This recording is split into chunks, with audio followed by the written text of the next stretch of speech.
So if you have a common ratio, that means you have to be able to divide the next term by the previous term to figure out what that common ratio is. So that would just be 300 divided by 200, which is equal to 1.5. That's where that came from. You could also take 450 and divide it by 300, still is 1.5. But those are the two options you have for figuring out your common ratio. Any thoughts on what we could do next?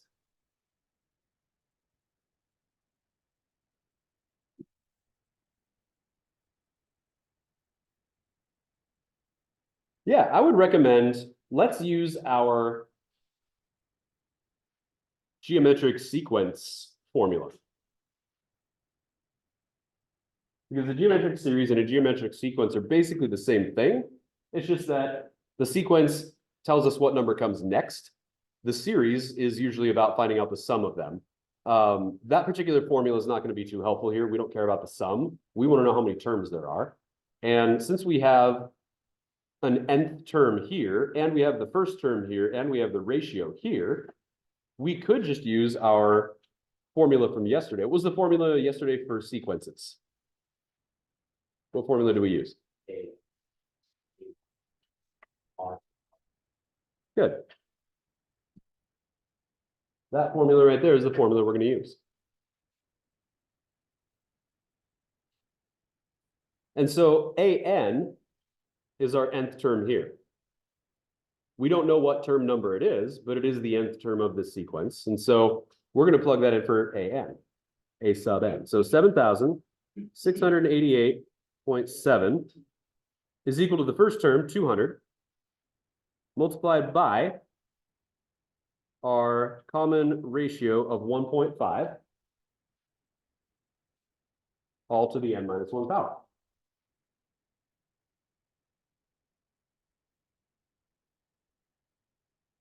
And we have to solve for n. Any thoughts on how we can do that?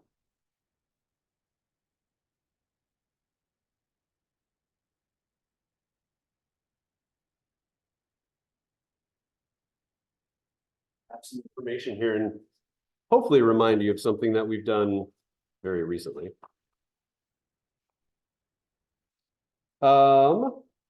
That's an idea.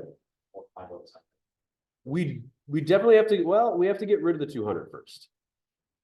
We need to isolate our exponent first. So this is going to be solving an exponential equation, is what's going to end up happening. And in order to solve an exponential equation, we have to use logarithms. And so I mentioned yesterday that geometric sequences and series have to do with exponents, and that it would eventually tie back into logarithms, which this is a problem where it does that. So let's go ahead and divide both sides by 200, because that would get rid of the 200 here, and it would isolate our exponent over this way. So we're going to have 1.5 to the n minus 1 equals what? What's 7,688.7 divided by 200? There should be 4 decimal places, so give me all 4 of them. Good, 38.4435. All right.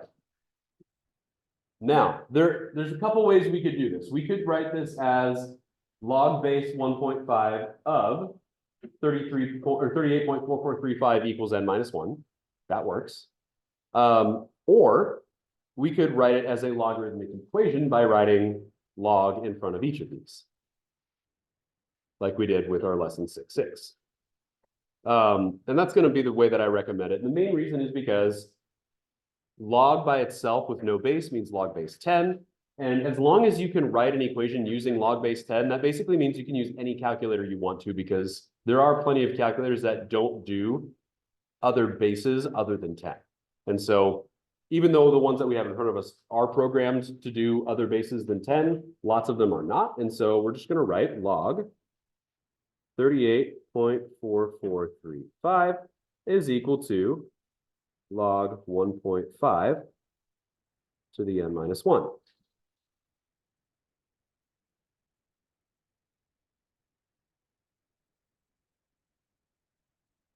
And then we're going to have to use some of our exponential rules in order to rewrite the right side of this. The left side is fine as it is. So this is log 38.4435. How can we rewrite this over here using, let's say, the power property of logarithms? Yeah. Power property says we can bring down the exponent. And that's going to be n minus 1 in parentheses multiplied by the log of 1.5. So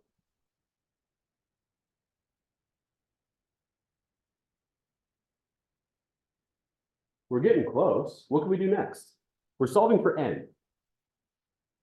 Divide by log of 1.5. Good. So that'll be log of 38.4435 divided by the log of 1.5 equals n minus 1. This is basically what we did in lesson 6.6. And so I'm just going to bring this back up here because we do have one more thing to write before we write our answer. By the way, question for you. Before we finish this problem, this is a term in the sequence, isn't it? Like this is an nth term in the sequence. So what kind of a number should we get for a value of n before we finish solving this? What's that? I would hopefully think that would be 1 without a decimal. I would hope it's an integer value greater than 1, because if you think about terms in a sequence, you've got the first term, the second, the third, the fourth, the fifth, sixth, seventh, eighth, 9. We count by ones, right? When you're counting about nth terms in a sequence, we haven't really talked about like the first and a half term, because that's not really a thing. So based on the fact that we're talking about an nth term here, we should end up with an integer value, a whole number value, because if this is one of the terms, it should be a whole number. That will be a bit of a clue in terms of whether or not we have solved this correctly. So let's go ahead and find out. What do we have to do to get n by itself here? How do we get n by itself here? Yeah, just add 1. All right. So we can get log 38.4435 divided by the log of 1.5. I don't know why I put a dot there. That doesn't need to be there. Log of 1.5 plus 1 equals n. So on your calculators, get a fraction going. And we've got the log of 33.4435 on the numerator divided by the log of 1.5 on the denominator. And we're adding 1 to that. Anybody have an answer?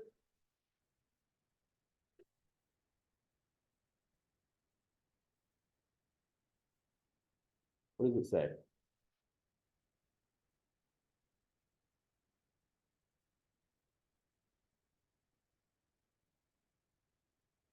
Mine says 9.65653 and some change. Now, what's that? Oh, I wrote 33. I should have written 38. I was going to say that it should be 10. Is it 10? Yeah. Okay. I wrote 33, 38. There we go. 10. And the change over here is fairly irrelevant. It's close enough to say that we're good. 10 is the answer. N is 10. So that's it. N equals 10. Now we can verify this pretty easily, I think.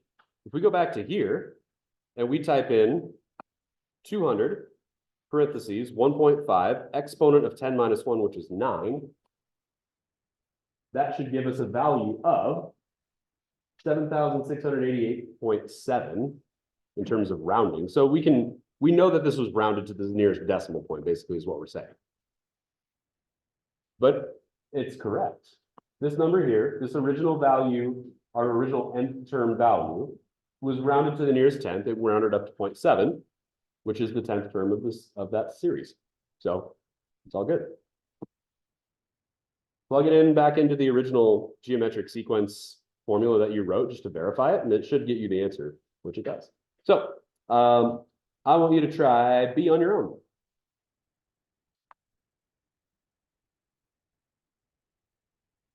Oh, wait, never mind. This is a different type of question. Yeah. This question, how is this question different than the last one?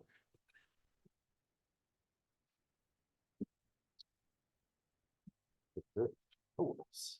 How is this question different than the last one?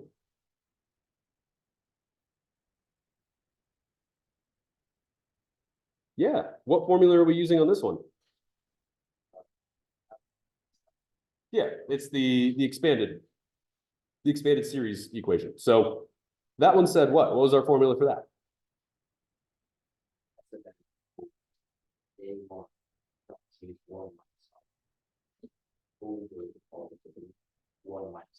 Good. So this time we have to use this one because it doesn't give us the series with individual values within the series. What does it give us instead? It doesn't give us a list of each term in the series. What does it give us? Yeah, it gives it, well, and it gives us S of n too. It gives us the sum. So it gives us the sum instead of the individual values within the series or the sequence. So what we're going to do this time is basically the same thing as we did last time, but this time we're still solving for n, but now we're using the other formula instead of that one. Any questions about that before we continue? We're just going to plug in, do some algebra, maybe use some more logarithms. All right. So this is going to be 11,718 equals, what's the rest of the equation going to look like here? Oh, there you go. 11,718, what's the rest of it look like? What's our numerator? 1 minus 5 to the power of n over -4. Yeah, because 1 minus 5 is -4. Nice. All right. Now, there are multiple ways to work through this particular problem. I would actually suggest, in terms of making this a little bit quicker, actually, would you agree that, I'm just going to go off to the side here for a second. Would you agree that this is the same thing as that? Everybody good with that? Those two things are the same? So I would not advise distributing the 3 into the parentheses here. I would start by getting rid of the fraction of 3 over -4 by multiplying both sides by the reciprocal of it. So if we start by multiplying both sides by -4/3, that's going to go ahead and cancel out the 3's and the -4's on the right side, leaving us with 1 minus 5 to the n power. Is everybody okay with that? Algebra-wise, this is something that we learned in Algebra 1. It's been a while probably since we've used multiplying by the reciprocal, but it's a good move in this case. So we're going to have, let's see, -4/3 multiplied by 11,718. So that's -15,624. So -15,624. Let's subtract 1 from both sides. That sound good? Okay, subtract 1 from both sides. So that's going to be -15,625 is equal to the opposite of 5 to the n power. What's that? Yeah, I would advise that. Just get rid of the negatives. I think that's a good idea. So 15,625 is equal to 5 to the n power. Now that we've got everything kind of cleared out and we have our result here, our argument equal to the base to the exponent, we can now write this as a logarithmic equation. So what are we going to write?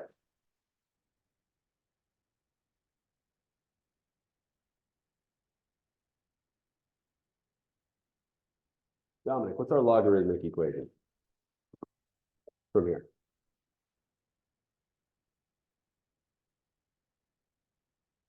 I know, just bring it on you. Basically what we did on this last problem from here to here. What's that? Yeah, just write log. Yeah, basically. Include log on each side. Because once we've kind of cleared out everything, moved things over that need to be moved over, we can just go ahead and say, all right, if those are each equal to each other, then the logs of those things are also equal to each other. So log of 15,625 is equal to log 5 to the power of n. All right, now we need to use the power property of exponents. Tyson, what's the next line going to look like using the power property of exponents?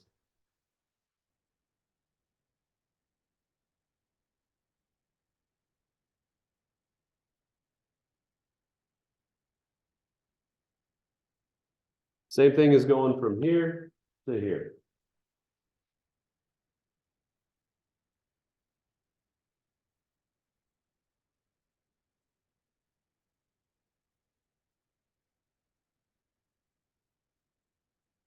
Left is the same. What's the right? Yeah, n log 5. Cool. All right, we got one more thing to do to get n by itself. Cadence, what are we going to do to get n by itself?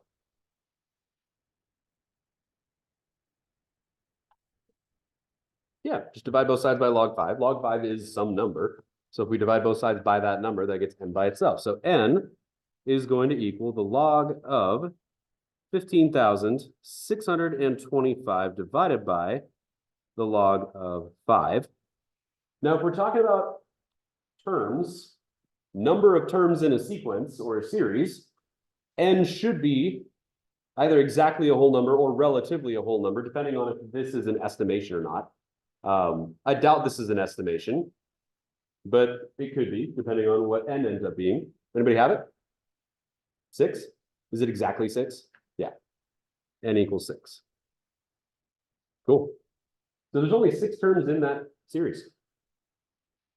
And the sum is 11,718. So the number that we're starting with is 3. So those ramp up pretty quickly. We could actually write out all 6 numbers if we wanted to. We don't have to, but we could.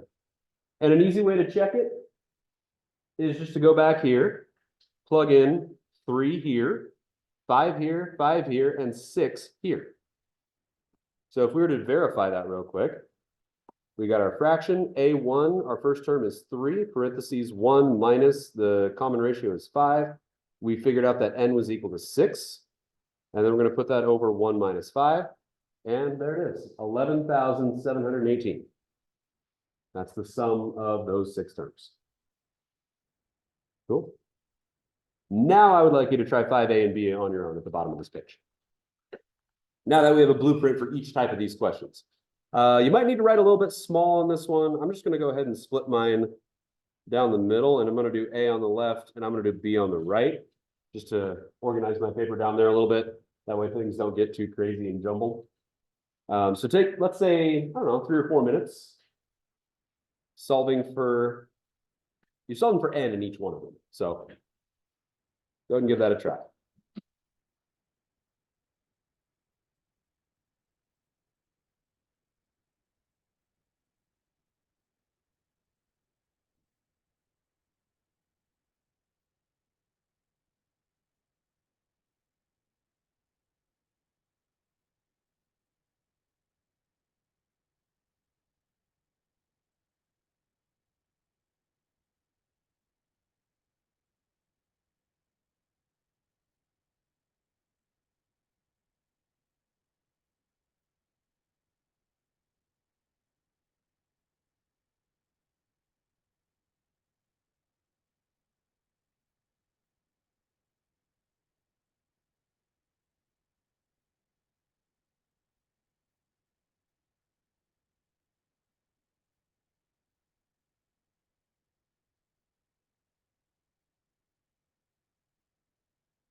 How many terms are in A?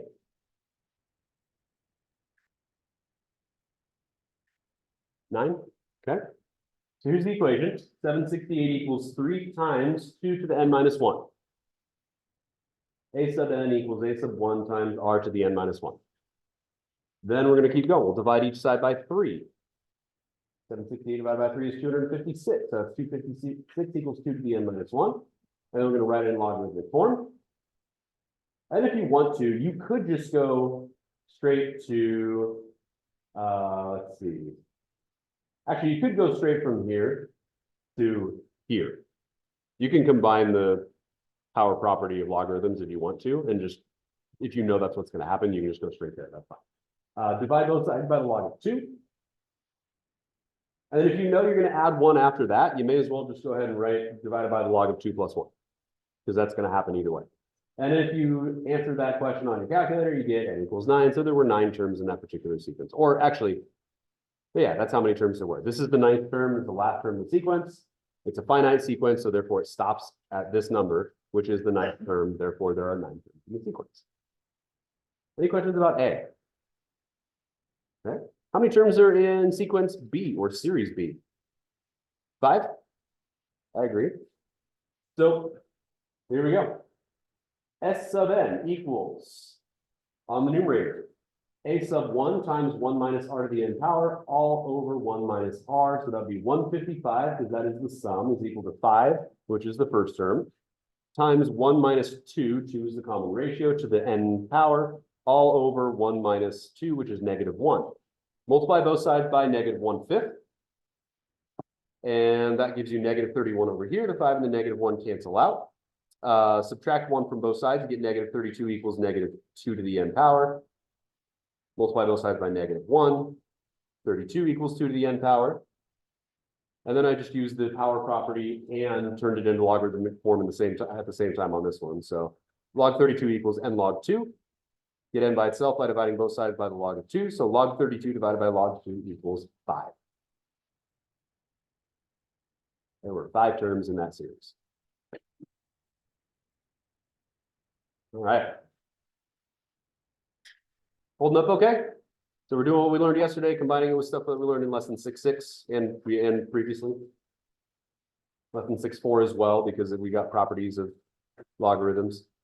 Questions here before we look at the last one? Cool, flip it on over. We've got ourselves a food truck. So this one says we're using a finite geometric series. So we have a geometric series with a certain number of terms in that series, kind of like we just looked at. What will be, so Isabel needs to borrow in order to purchase a share in a food truck business. What is going to be her monthly payment? All right. So it tells me here that she's borrowing $24,000. And she's going to be paying off that $24,000 over 6 years. Which means by the time the 6 years is over, she will have paid back more than $24,000, because in order to borrow money, you have to pay money to borrow money. That's what interest is. So the annual interest rate is 4.5%. Now, it gives us a formula. It says to calculate a monthly payment, the formula to calculate a monthly payment is A equals P over, got sigma notation down here, which appears to be very similar to the sum of a geometric series, where A is the monthly amount, P is the principal or the amount of the loan, N is the number of months, and then I is the monthly interest rate as a decimal. So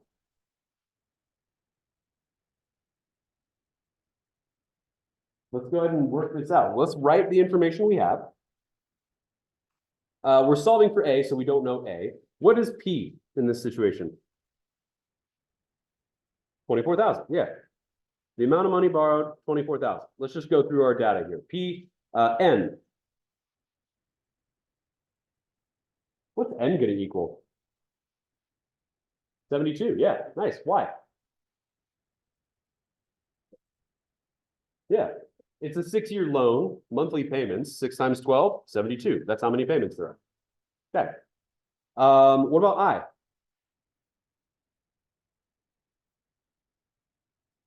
0.045. Good. 4.5% as a decimal.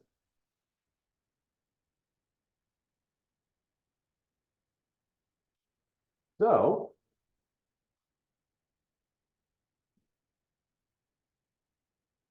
what's that?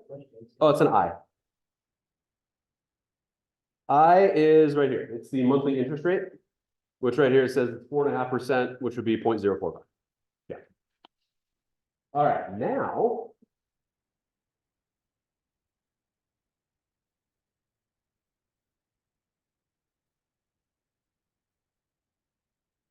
What do you think we need to do next?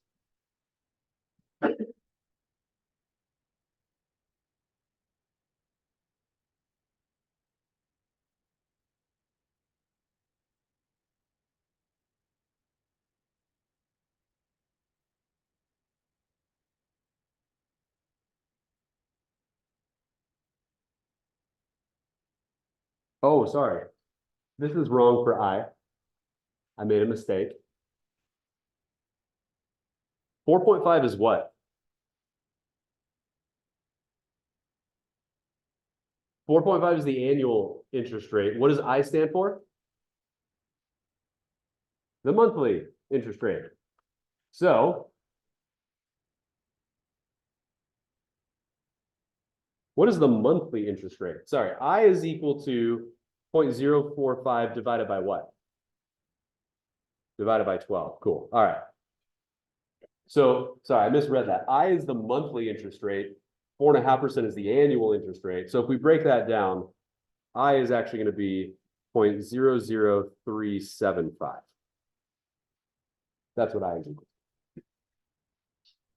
Because it's monthly, not annual. All right.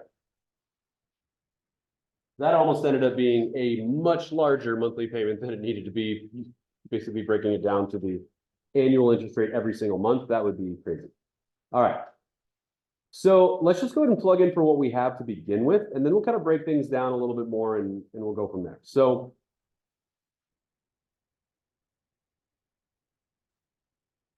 if we look at this thing as an entirety, let's start with that. We've got A is going to be equal to 24,000 over N is 72.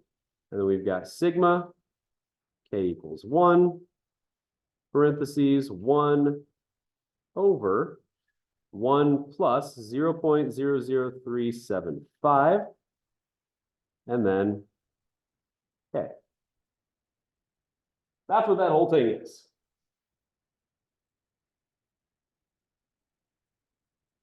However, this is the sum of a series on the denominator.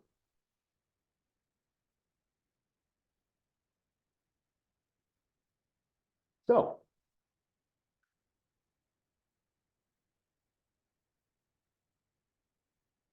how could we rewrite this denominator as an expanded form and then substitute that number back in at the end? What would this look like as an expanded form equation? Let's say S sub n here. If this is S sub n, how can we write this?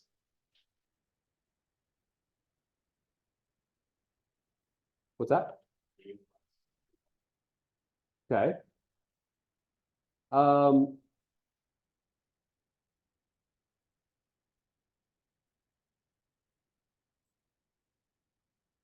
A sub 1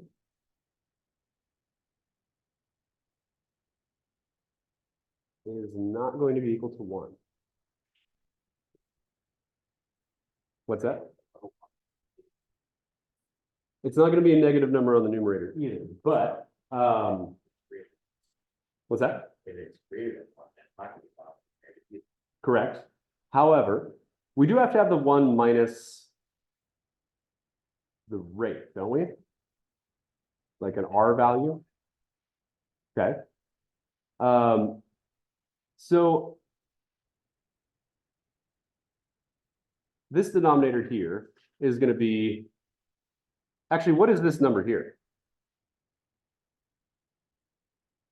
Because this is just a number, isn't it? What number goes inside this parenthesis?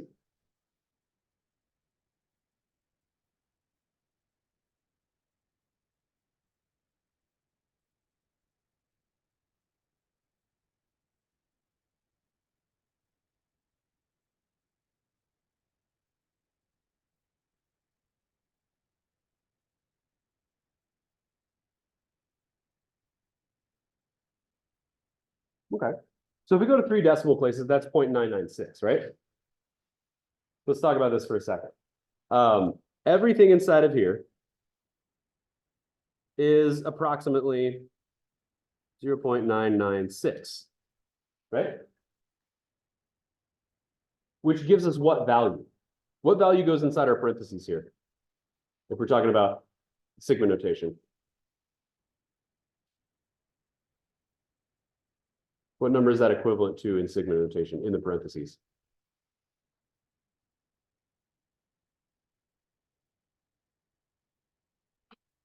Go back a couple pages. Let's look at it.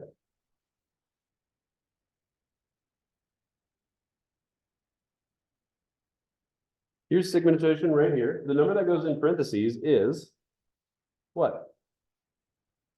R. It's the common ratio. And the number outside the parentheses is a sub 1. However, there is no number outside the parentheses here, which is why you're saying that it's 1, but it's not quite that either. And I'll tell you why in just a second. And the main reason has to do with the fact that we have k here and not k minus 1. That's a big difference because if we start at the first term and we're not taking the first term minus 1, that means we're just taking the first term, right? So R is approximately 0.996. Everybody following so far that R is about 0.996? That's the number that goes in the parentheses with sigma notation. Everybody okay there so far? All right. There is no number outside the parentheses here, so it would be reasonable to assume that a sub 1 is 1. However, because it's not k minus 1 here, it's just k, the first term would be this to the power of 1. Not to the power of 1 minus 1, just to the power of 1. So what is it? It's R. Yeah, a sub 1 and R are the same thing. So a sub 1 is approximately 0.996 as well, because there's no k minus 1 here. It's just k. Makes it a little bit different.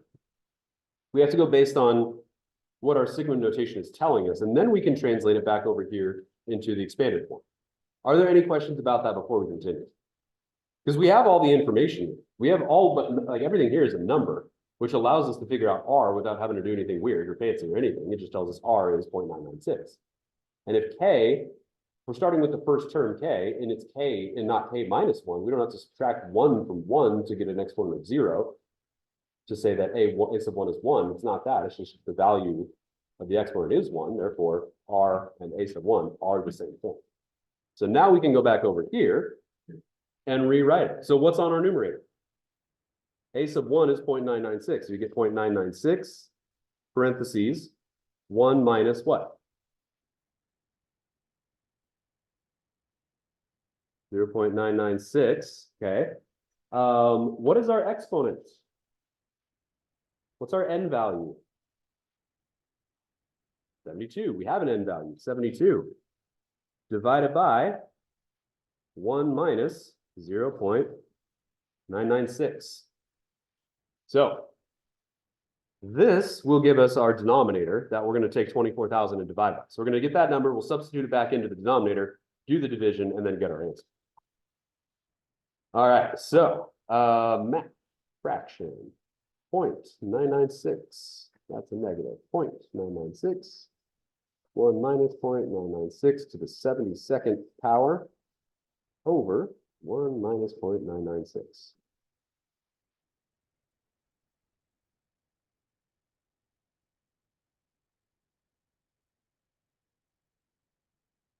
I did 1.996. Hang on.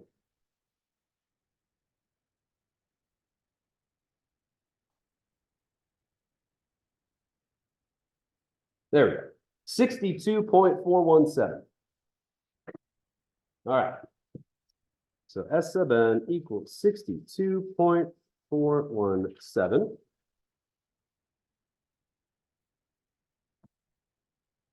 All right. So if we take 24,000 and we divide it by the sum of our series, that will give us our monthly payment. So A is going to equal 24,000 divided by 62.417. So the monthly payment will be, in dollars and cents,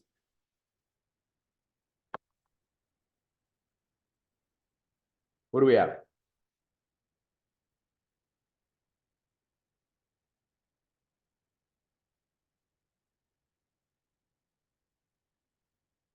Yeah, $384.51. That's the monthly payment.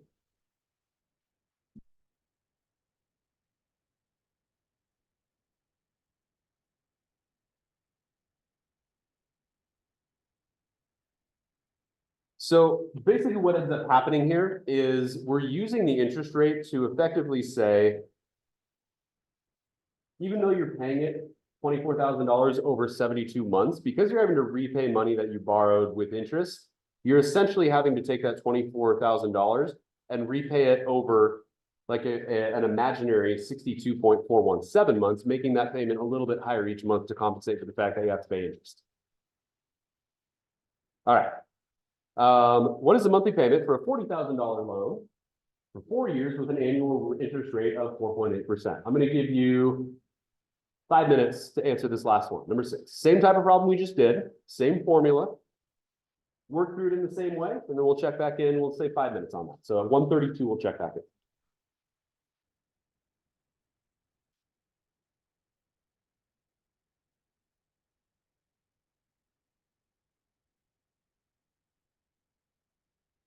And there is a way to do this all at once. If you figure it out, that'll be kind of handy.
Yeah.